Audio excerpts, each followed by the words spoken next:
Well, welcome to this episode of Did She Really Say That? And honestly, you're going to find yourself saying this a lot in your head as you talk to Jen and you hear with the conversation we're having today because it's all about imposter syndrome, yet with a twist. It's about it being your superpower. Ladies, how many of you have imposter syndrome around self-doubt and confidence? How many of you have who have issues with perfectionism? Any females out there have perfectionism issues? You're gonna love this conversation, and you know that I love working with women and helping you plan time and productivity. The Create Her Planner is out now for sale. You guys know all about it. It is changing and evolving the whole process of how women view time and productivity, giving you peace of mind to really enjoy your confidence, reduce your perfectionism, and get your leadership underway. So, Jen, this is the perfect time for this conversation. And who is Jen? I'm so glad you all asked. All my listeners and audience, she's a leader expert. She's an executive coach. She's basically a badass, right? She's a comedian, so it means that she's got a great sense of humor. We all love improv. If you don't love improv, you should, right? She's a powerhouse. Uh, and we're going to talk about how to turn your imposter syndrome into your superpower, right? So for over 2 decades, she's coached thousands of leaders, ladies, like she is the one to go to.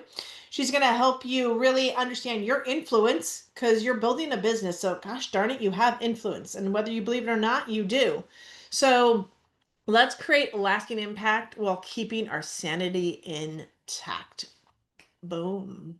Right? Her bold mission is to help create a world where everybody feels at home in themselves, with themselves, by themselves. I love it. All right. So it's not time to play small, ladies. You know we don't do that on Did She Really Say That? So, Jen, thank you so much for joining us here on our show today. I'm so excited to be here just because of the name of your podcast. Because people often say to me, "Did you really say that?" I'm like, "Yes, I did. Yes. Yes, Yes, you did. So I let's did." talk about this whole imposter syndrome. How did you get into this business of imposter syndrome? Like, tell us a little bit about your back journey. Yeah. Okay. So I grew up, I forgot, is this video, audio, or both? It's both. Okay, good. So people will see. But for video folks, I'm air quoting, air quotes. In politics. So I spent 25 years as a grassroots organizer, working at every level of politics, getting people elected, passing issues, blah, blah, blah. A lot of it within energy, environmental movement, and pretty much I was the only woman out there, right? Yes. So at the same time I was doing that, I was also coaching for one of the largest professional coaching organizations as a volunteer. Oh, Lord, you weren't even getting paid. Did she really say that? Did she really say that you were coaching, volunteering at a big, like, coach? Oh, Lordy. I 30 can hours only a week. imagine. You 30 weren't hours a even week. getting paid for that, were you? For 18 years. But I got Wow. trained AF. Yeah, you did. You And did get that's how trained. come Which, I can say I've coached 10,000 leaders because that was going on at the same time, right? yeah. Around 2015, I loved the organization. It was very head-based. It was very, and it was very NLP, Mm, neuro linguistic programming, very thought-based, and neuroscience, which I'm a geek. I'm a neuroscience nerd, so I don't mind yep. that. But Same. it was at a point where I wanted to bring in divine feminine and energetic work and spiritual work and That somatic labor. doesn't fit in that space, by the way. I know. If you're in a large program like that, that typically from that far back does not embrace that type No, of no, thinking. exactly. So I said, peace out. Had my Um, NDA for a year. And okay. then I thought at the time I was working in the energy industry, one of the few women at the top in the organization. I thought I was Another actually, badass. yeah, Okay. going to retire from there. And I walked in on a Monday and my boss slid the folder over to me and he said, "I'm sorry. Can we swear on this Of podcast?" course we can swear on this podcast. God Did she damn really right say we that? Has can. got some fucking swearing on here. Okay, Yes. good. So he slides this folder over me. He's like, "Sorry, your services are no longer needed." I go, "Get the fuck out." Because I was a huge moneymaker for the organization. And he goes, "No, it has nothing to do with your performance." What they had realized was I had kept pounding them like P&L by office, not by company, P&L by office. I got to know what my numbers are. I got to know what I'm doing here, what I'm pricing things at, so I can make sure there's a profit in each of the individual offices. No, it's fine. Let us boys worry about it. Oh Lord. So it was almost like pat, Pat pat, on the pat. head. Uh-huh, uh-huh, uh-huh. Like, it's okay, Yeah. little girl. Let You us don't big boys. understand numbers. Remember, girls aren't good at math. That BS you've been like told for like decades and centuries, Yeah, such crap. yeah. Anyway. Anywho, so they had decided to reorganize because they realized my particular program that I had stood up, which was a municipal lobbying arm for the solar company, was no longer profitable. So they tried it for like a year, I want to say, and then they went solely to commercial, where they're still making money that way. Okay. I actually stayed because they were laying off half my team. I was like, look, dude, to my boss, Wow. I said, let me lay them off. I don't want them hearing it from anyone else. Plus, I have a few things to kind of close out because as a grassroots organizer, your job is to replace yourself. So Yep. any company I've ever worked for, I make sure that all the pieces are put there so someone else can walk in and take over. Yeah. Did all that, whatever. The next day, my first book came out. When I Die, Take My Panties. I love it. You didn't tell me about this book when we first chatted. Well, it's now a movie script that we're shopping around. Yes. So when that happened, it kind of, was like, okay, wait a minute, maybe because so my mom passed from ovarian cancer, Mm. and I felt like this must be a sign. My job is to educate people about ovarian cancer because she was diagnosed stage 4, as what most women were. Lo and behold, 3 women that heard me speak with my book were diagnosed stage 1. Thank God, Wow. unheard of. But then Yeah. this is like, but I'm moving through my severance because I'm not making any money. One of my coaches turned to me and said, you got to start making money. I was like, really? Tell me something else I don't know. Did you really say that? Huh. Yes. Yeah. And so I said, well, the thing that I'm most passionate about is coaching. So let me go Mm. back to coaching. But here's where the imposter syndrome came in. Ooh, I didn't know who I was separate from that company. I could What see was that. my voice? What was my thought leadership? What were my coaching frameworks? It was really difficult for me to figure out who I was at that Yep. time. And as I began dealing with the outfall of that, the feelings, the doubt, the perfectionism, the God, can I really put that content out there? Can I really say that? Can I get somebody to pay me this price for this? Am I open to receiving this type of money into my world? All of Exactly. those questions. Exactly. I Yeah. began to get really interested in where the heck does this all come from? Mm. I'm not a therapist, and for those listening, hopefully I'm just going to distinguish between therapy and coaching because I think Please it's do. it's important to do. Therapists, psychotherapists, et cetera. Number one, they're credentialed or they have their medical degree, and they're dealing with the past. They're dealing with what has you be the Drama. way you are today. And I'm just saying that in a very broad brushstroke, where Yep. coaches are aspirational. Where do you want to get to? Mm. And what I have found in the work I do is people's language tells me a lot. Oh, yes. And so I was like, okay, well, what am I saying to myself? And where does that come from? And that's when I kind of began to realize, okay, this is what people called imposter syndrome. And what I took it back to was what I call a defining moment. So, what I have Mm. discovered over the decades of me coaching people is that for the most part, people have like 5 what I would call case issues or defining moments. 5 things that happen before the age of 17 when our brains are truly still forming Yeah. that were not trauma, not something deep and dark, but something quick that happens In a where, second. what's that? It's like it happens in a second. It's like a Happens in a moment. second. It's a very specific moment. Very specific moment, and the brain decides something because what's Yep. happening is the brain's job is to keep the thing it's a brain of alive, which is you, right? So it's constantly determining threat, but it can't determine between psychological and physical, and the Yep. brain's never dealing with reality. Never. Never. Never. Never. It's only ever dealing with its interpretation of reality and comparing and contrasting it to the information already in its head, because I'm Correct. saying it because human beings are human beings. So what I drew my piece back to was when I was 6 years old. Mm. I was in love with this boy named Keith, and so did was my Was best he hot friend. as fuck? He was 6 years old. He had big black glasses, and I had glasses, and he was Okay. adorable. And yes, I mean, he was a little boy, so it's like hard for me to say, was he hot as fuck? He was adorable in my Okay. mind. little black glasses, wore this bright blue beanie to school with his little corduroy Oh. jacket. And he smiled a lot. And he was a really nice kid, you know. But my best friend Michelle was in love with him too.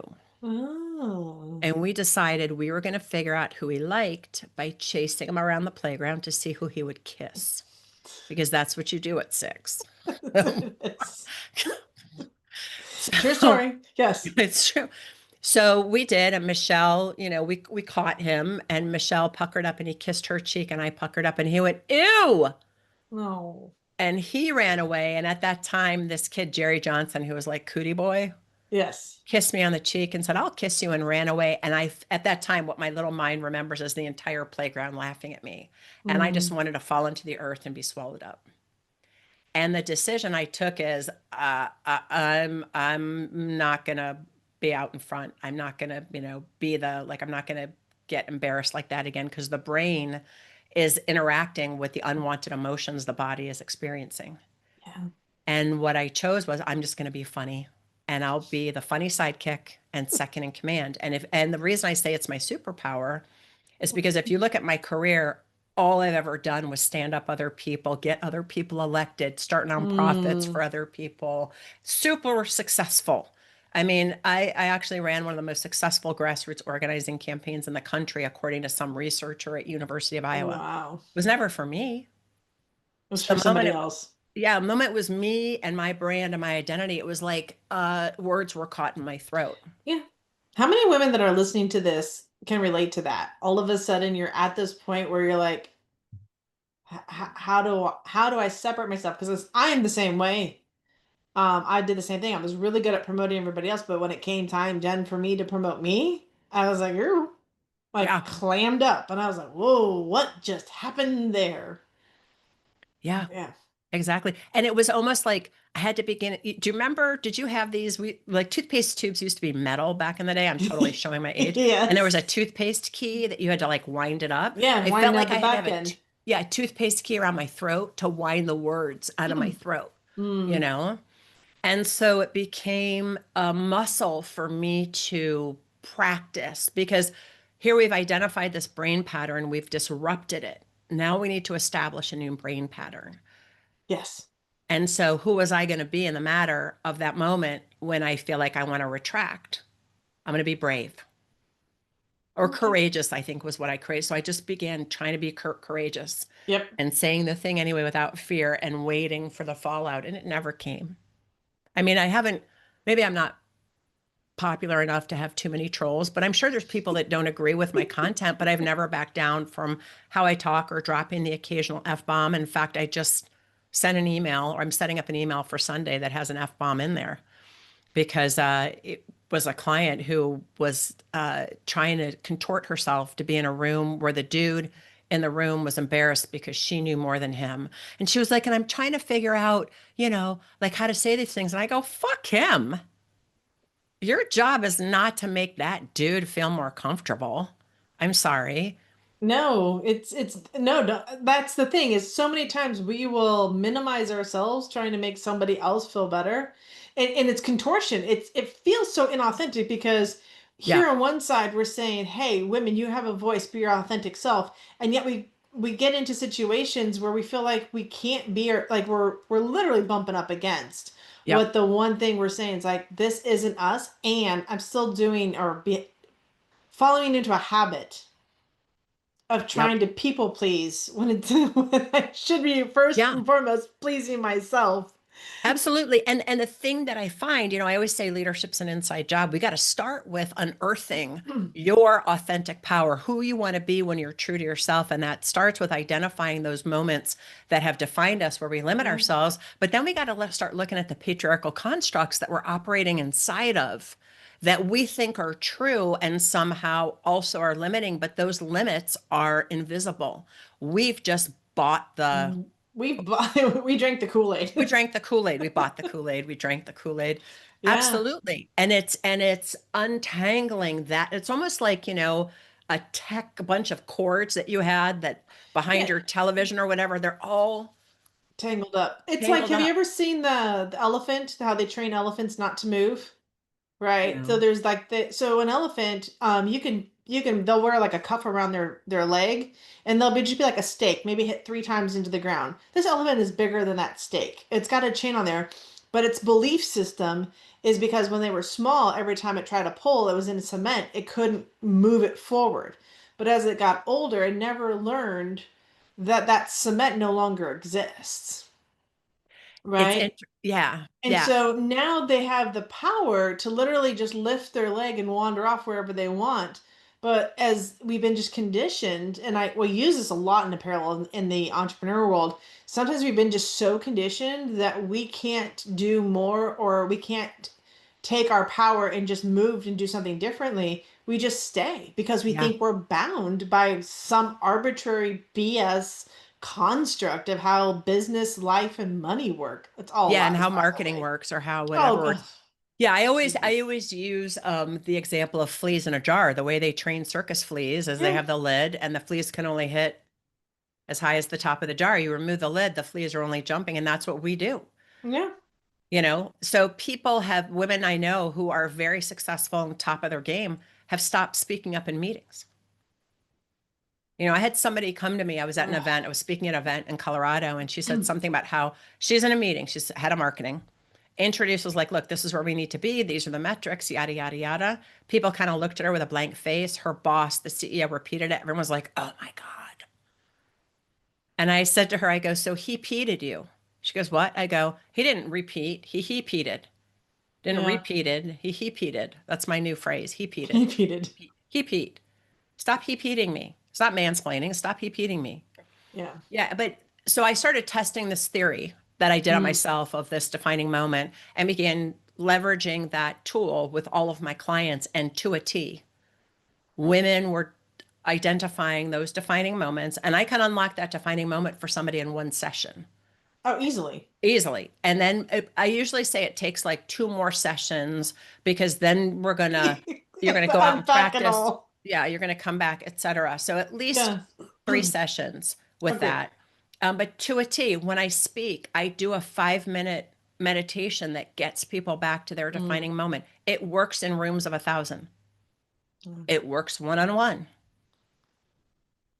And it's That's always your gift. something that happens either in your relationship to authority or your experience of belonging before the age of 17. Yep. I think mine was around 8. Mm. Do you know what it was? Did we Oh, talk about yeah. this before? No, we've never talked about this before. The situation though, in the outcome of this, um, was basically I could not speak up without hurting everybody in my family. Whatever I had to say was going to hurt my siblings, was going to hurt my parents, and I felt like if I had spoken up, I would do more damage than good. So I learned to silence my voice. After Mm, that, I got really quiet and I stopped speaking up because I was afraid. I knew the power of my voice had the power to hurt, and truth was apparently a very painful thing. mm, That was the belief. So like, yeah, like you talk about, it's like in a second something um that my mom said to me. She says, if you do this, this will happen. And in that moment I made myself wrong for even creating an awareness, and in such effect that I locked myself away and said I'll never speak my truth again. jeez. Yeah.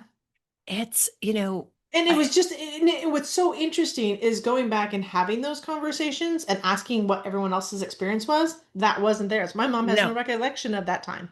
right, Doesn't even right. remember that conversation. No, But it no. literally had an Yes. instant impact on me.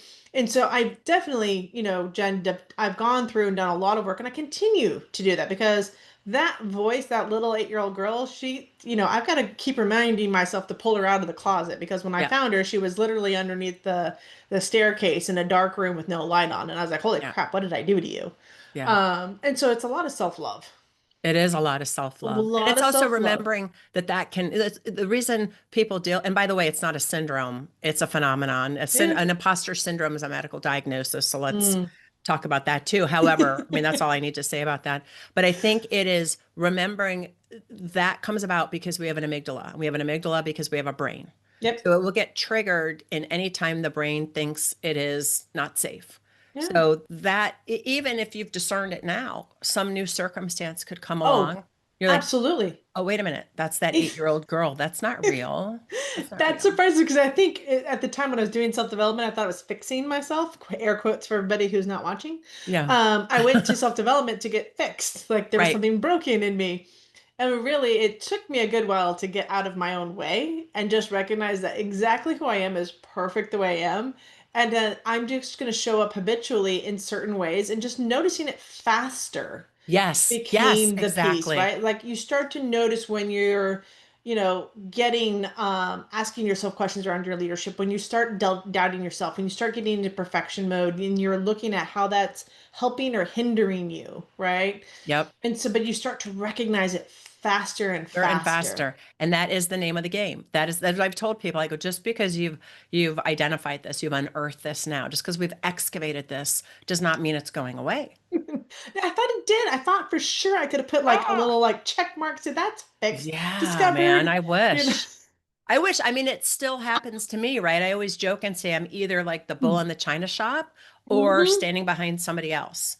And that's what I've said to people, once I see this brain pattern, it's like you had a car that went and drive in reverse and you didn't realize if you went left, there are the mountains, and if you went right, there's the ocean. There's a whole world out there. Yeah, But without realizing it, we limit we ourselves do. and then we hit the limit of our limiting beliefs. So you're right. The game is how quick can we see it? How quick can we see it? Yeah. Where How, can we see how it quick pop are you up going to sit differently? in the poopy diaper before you realize you're sitting in a poopy diaper? Uh, I'm I squishing my do. poopy diaper. Yeah, Sorry. here I'm sitting in my own shit. Here we go. And you know what? They actually call that. I was actually read a book. She calls it swamping. And Swamping? swamping. So she invites women to go and marinate in whatever like Yeah, upset because you really can't stay in it for very long. you And when you can't. acknowledge it and you have to spend time with it, you're like almost disgusted with yourself after like you probably could do it a little bit longer the first time, but after a while it gets really like this is stupid. Like I'm sitting here in my own shit, swamping and being upset Yep. about this, and I'm like, and I'm done. Okay, moving on. What's next? Exactly. It's actually something I tell the managers that I coach when they have people that come to them that are negative all the time. I go, look, next time, here's what you're going to do. You go to the dollar store and get a fake little bucket, you know, a kid's sand bucket, a cute little bucket you'd put on display with candy in it, blah, blah, blah, and just put on their verbal vomit bucket. People come into your office, you go, good, you got 5 minutes. Here's the bucket, go. I promise you they won't be able to talk for the full 5 minutes, but make them. Make them. You still have time. Keep bitching. Go ahead. Keep going. Keep going. Keep going. Keep going. You done? You done? Are we done? Are we done? Good. Good. Now let's actually talk about the stuff that makes a difference. You feel better? No, you don't. Because you spitting out all the verbal spewing, puking that stuff up. Yes, sometimes, but mostly, as you pointed out, we shy away from the experience of being sad, lonely, worried. If that's Oh, what you because you wake up, shouldn't be sad, lonely, depressed. shouldn't be. Like Quit you shitting on shouldn't. Yeah, yourself. stop shitting all over yourself. Yeah, I love exactly. that phrase. I'm like, I tell you all the time, it's like, stop shitting on yourself. Yeah. I don't know what you think you should be doing. Yeah. Yep. It's crazy. So imposter syndrome, so your training around this really is helping. Now you are working with women. I know we talked about that one. That's like you're really because I feel like we are definitely I feel like we go back and forth. We get a decade ahead, we're like 2 decades behind. Well, let's not even go there in this conversation right now, but absolutely, absolutely. I know. I know. Yeah, because my mom retired from NASA. Okay. I was in it's funny because in hindsight I'm like, holy crap, I've been like the lone woman in many of these rooms and I just didn't give a fuck. Yeah. I didn't care what I said to people. I mean, I was kind about it for the most part. Sometimes I wasn't, but I would say what everybody else was thinking, right? So for me, when I went into coaching, and you have to find your ideal client because you can't be everything to everybody. You're not a jar of Nutella, first of Yeah, all, that's true. You or really aren't. or a You're bottle of not gonna fit tequila. for everybody. Trust Right, me. You can't right. swear at some people, they get a little hurt and intimidated. I get it. Yeah, Yeah. exactly.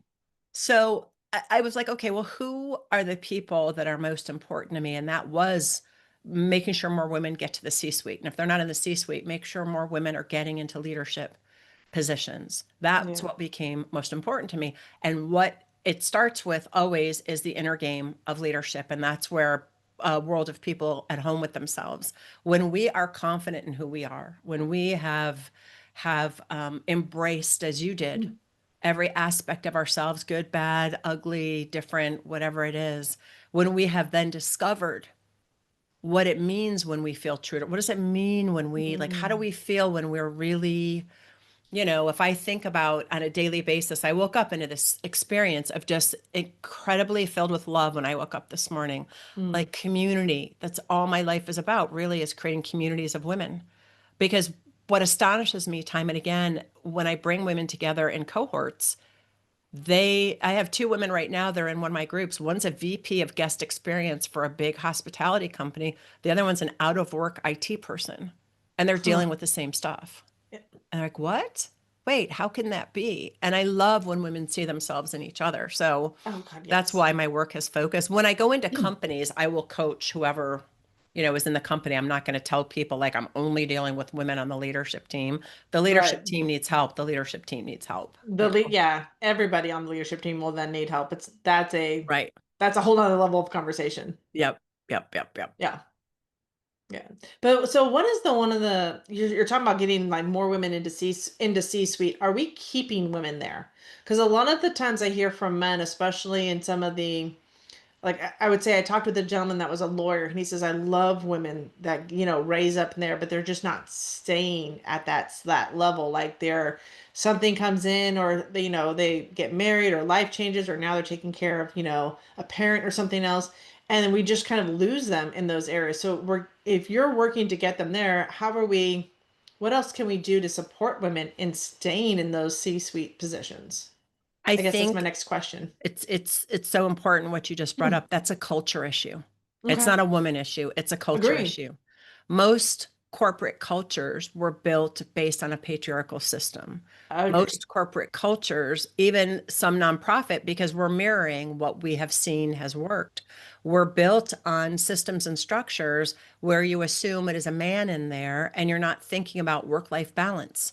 You're not thinking about the fact that we as women, most of the caretaking falls upon our shoulders. Now, it is up to us to be able to say no. It's one of the core workshops I offer is owning your no, because we do need to be able to set up our boundaries in a kind and clear fashion. But that Agree. really comes down to culture. I had one client, it's a good example. She had just been elevated to a management position. She'd had management positions before, but got a new team and was elevated in her title because she was such a great results producer. Mm. And my first call with her, she was like, look, I have two little kids and my day is scheduled from stem to stern. Other people can put meetings on my calendar. I have to run from one meeting to the other. I don't ever get a moment by myself.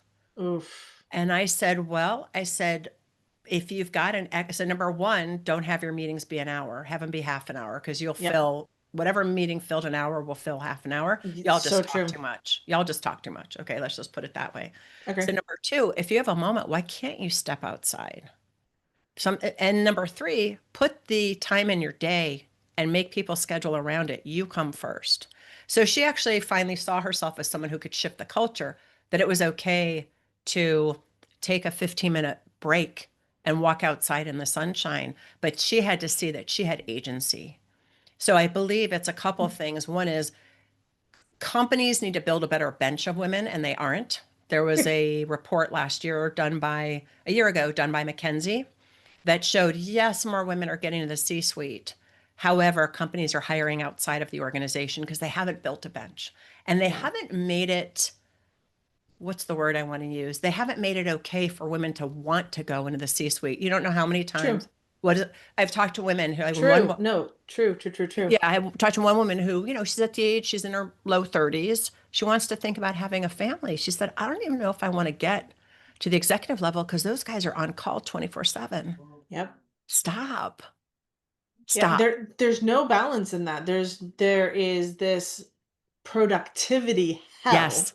Yes. Literally a productivity hell. This is why I really love teaching the creator planner and redefining productivity for women, because we don't have a mirror. Like you said, we are mirroring what we've been taught. And I'm super grateful. Honestly, a lot of all the men for what they've constructed, the Yes. construct has worked up into a Yes. certain point.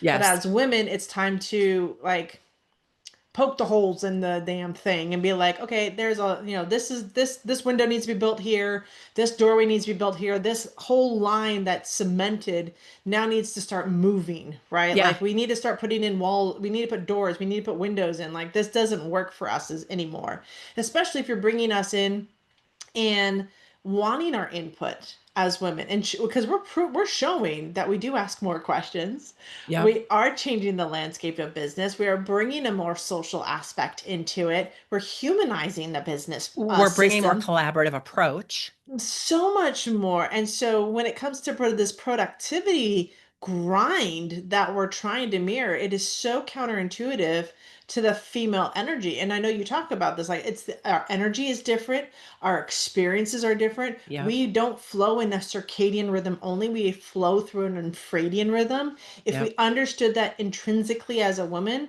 our tasks would look different, our ability to step into C-suite, our ability to live at a CEO level without having to do what seems like, here's the funny thing I've learned. Women can actually get more done in less time. Literally less time. Like I've had women say, I feel lazy because I got everything I needed done because I was working right where I needed to be in my sweet spot for the tasks that I was working on. But now I have the rest of the day. So now we're Hmm. looking to fill the day instead of like really taking that and breathing through it. And I think that starts to shift as women is when we stop trying to keep doing and we take that time to go outside, call our kids, check in, like it becomes a whole different experience for us as women. Whole different experience. Yeah. And I think the other piece too, and I think men are victim of this patriarchal construct too, because they have walked into it thinking they gotta like, show this or that, or whip out their It's the dicks and have a sword charging. fight. Sorry, It I'm sure is. someone's gonna get No. offended, but whatever. Whatever. You're allowed Yeah, but if men you have can't handle not been, this, get off. men have not been given safe spaces Sure. to express emotion, to cry, quite honestly. All There those are things. the masks that we wear, both as men and women, this fake mask of I gotta show up strong, no emotion, whatever, and this sense of other mask for the women's I gotta, show up as always taking care of it. Like we each wear these masks that just hide our true selves, and we're not allowing that true yin and yang of that cross between us to really be highlighted. And to shine through. Yeah. And for Ugh. women, to contort and Mm. twist and whittle away their edges in order to try to fit into the, round hole. I'm like, make the hole square. That's what you need to do. Don't whittle away your edges, because what I find, and I'm sure you find this too, is we're worried like, oh, can I say that? Will I be seen as too much? Will I be seen as difficult? Mm. Because statistically, it shows women are more critical of other women. If you look at polling data, exit polling from political elections, the data shows that women are more critical of other women who are running for office. I ran for office in 2009, and I Ooh. learned the hard way. I would not leave the house unless I had makeup on, my hair was combed, and I was wearing like an outfit It is because, so crazy how like, quickly oh, we she judge looks each other. tired. Do you think she's okay? Oh, bleh, bleh. We have no grace for each other, which is so crazy because we should, if anybody, we should Right. have more grace for each other as women because we know underneath the makeup, we have a life. Like there is something else going on There's there. something else. We should be fixing each other's crowns, not We knocking them should. down. Yeah. Thank you. I Yeah. agree. All right, well, we're coming up to the end of the show, but I What? really want. How? I What? know we Oh, God. we could have.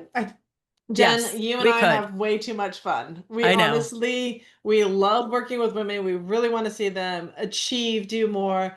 Who you are authentically has come through. I love that you're talking about, this imposter paradigm that we're in that doesn't exist, that we've created. We've created the cage Yep, and then we're we living have. in it. Yeah. And then we And, don't think we have the key. and we don't think we have the key, and we do. But you do need somebody outside of you, a You do. coach, whomever, to be able to help you see what those keys are. Because when you're wrapped around the axle, because it's an You have no imposter access. phenomenon, and the women who coined the phrase called it imposter phenomenon. They didn't call it imposter syndrome because Mm, it's phenomenological. It's an as lived experience in the moment. So yeah. how can we, when you were talking about, making the time shorter between the moment that you get reactivated and you take action to that, or the moment that something happens and you react that ability to see it earlier and then to lengthen the moment between action and reaction, Yep. that is the name of the game, hands down, from here to eternity. It's never going to go away because you and I are human. And that means people often ask me, like, will it ever go away? It does once Yeah. when you're dead. And then they're like, God, that was gross. I'm like, it was the truth. Did she really say that? You did. She did. It Yeah. will go away once Yeah. when you're dead. When you're That's dead. going to be the quote for this entire thing. There you go. Yeah, because it's true. All right. So you last couple things in here. So you've got a book written. We haven't even talked about that. Holy moly. Quick. I know because It's we can keep called going for Make another half Imposter hour. Syndrome Your Superpower. And you can buy it wherever books are sold. It's the ultimate guide for women in STEM to lead with more authority, influence, and impact. It's really made for all leaders. If you're an entrepreneur, you can read it too, because it's Absolutely. all the lessons I wish I had 30 years ago when I started becoming a leader that weren't taught to me because other people didn't know that they were needed. Yeah. So, So, Imposter Syndrome Becoming Your Superpower book, link down below in the show notes, wherever you're listening to this or watching this. Trust me, you want to get your hands on this. The other thing that you're sharing with us is the opportunity to discover your imposter syndrome flavor. yeah, like your unique flavor where it comes from. So if you go to jencokenquiz.com, JenCoken quiz.com, it what took you about 2 minutes because you did it, right? Two, Roughly. Oh, three yeah, minutes. I've got it pulled up over here. It's fantastic. Yeah, so it takes you about 2, 3 minutes, but it'll start showing you where your unique flavor of imposter syndrome might come from. So if you're someone who's a perfectionist, that might score higher. Or if you're somebody that seeks out external validation, that might score harder. I was the external validation because my incident happened, when I was 6, da da da da da da da da. It also does invite you to book a call with me, and I invite anybody, you take it, you want to get on a call and spitball some stuff. And I also offer sessions where we can identify, disrupt, and then do a follow-up call if people are Yeah. interested. And for those that are listening, for those that are going to take the quiz, I highly recommend it. The layout of this, it says, it's your leadership decoder. So she's got this beautiful color decoder, really highlighting the different areas where you've scored yourself. And I like the fact that you've allow us to kind of really criticize in some ways our own selves, right? Yeah. You're your worst critic, so you're going to really pull out what you're looking at. But these 7 key areas in which you kind of dive into, I was like, yeah, yeah. So going through them, even for me, there's still areas. Like, Yeah. I don't ever want to be at a zero. Like, I don't want to be like, oh, I got no issues. I I'm got it so handled. overly, like, that is such BS because tomorrow something will come up. Exactly. Exactly. So Exactly. you cannot say that you're not any of these. Like, it just doesn't exist because you're not like you're a human being. Like we talked about this down. We're human beings. We are flawed. We're gonna make meaning out of everything. So Yep. enjoy the process. Take the quiz. Have some fun with this. Learn something about yourself. Book a call with Jen. I love your photo that you have in here. It's just so fun and playful. So definitely spend the time with her, grab the quiz, get the book. I think this is something every woman should have in their hands because it really is, we're evolving.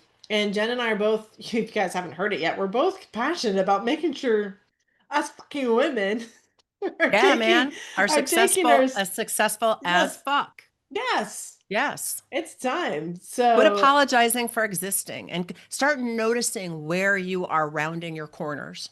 yeah, Now, in some instances, right, we may need to. There's times when I can come across sharp. yes. I want to be able to deliver the same, because clarity is kindness, be direct and clear, but with kindness and with Yeah. love. And we're always working on that.